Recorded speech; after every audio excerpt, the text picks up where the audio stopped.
breaking news today. Please subscribe and check notification box to get all breaking news alerts. For years, Bill Clinton has raped women and gotten away with it, despite countless testimonies from tearful women. But that could all soon change.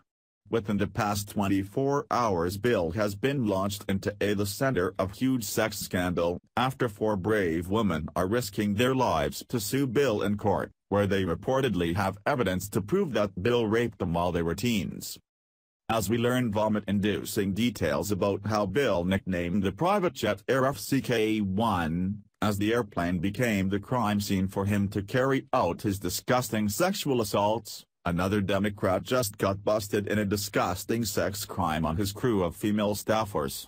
What makes this particular case extremely unsettling is the massive amounts of taxpayer cash that was stolen to sweep these sex crimes under the rug.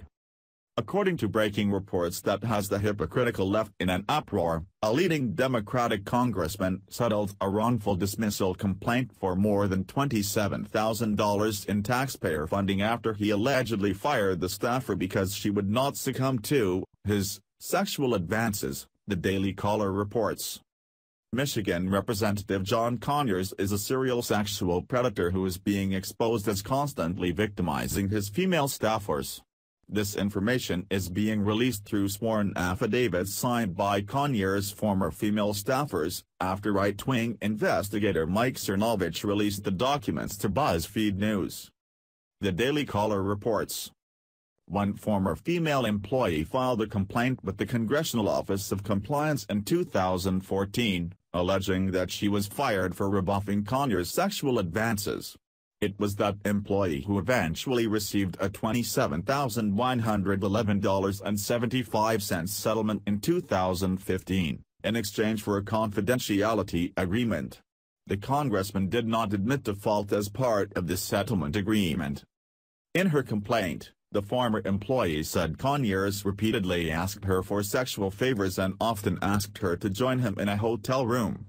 On one occasion, she alleges that Conyers asked her to work out of his room for the evening, but when she arrived the congressman started talking about his sexual desires, BuzzFeed reported.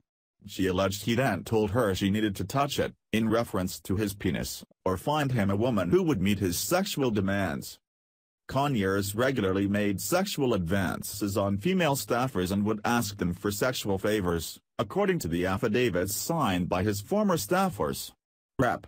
Conyers strongly postulated that the performing of personal service or favors would be looked upon favorably and lead to salary increases or promotions, one former employee said in an affidavit. He also allegedly abused taxpayer funds to shuttle and women with whom he had sexual relationships. One of my duties while working for Rep. Conyers was to keep a list of women that I assumed he was having affairs with and call them at his request and, if necessary, have them flown in using congressional resources, one affidavit states. Another staffer told BuzzFeed that Conyers, who is the longest-serving congressman, used taxpayer funds to fly women in to see him. This latest bombshell comes just mere days after we exposed how the Congressional Office of Compliance spent the startling $17 million of taxpayer money to cover their rape crimes by buying off the victims. Wire reported. A brave congresswoman has blown the whistle on how tens of millions of dollars in taxpayer funds has gone towards silencing victims of rape by high-level government officials. Representative Jackie Speier told MSNBC that the U.S. House of Representatives alone has spent at least $15 million to settle sexual misconduct lawsuits in the last decade. TheFreeThoughtProject.com reports, "We really need to reform the entire Office of Compliance process," Speier said. "Right now it takes about 90 days for you to file a complaint, and before actually going through the mediation, you have to sign a non-disclosure agreement and then you are not represented by counsel, but the harasser is represented by the House of Representatives General Counsel. In many cases, as was seen with Harvey Weinstein, when ultra-rich and powerful individuals are accused of sexual assault, they respond by paying large sums of money to their victims, in exchange for an ironclad, non-disclosure agreement.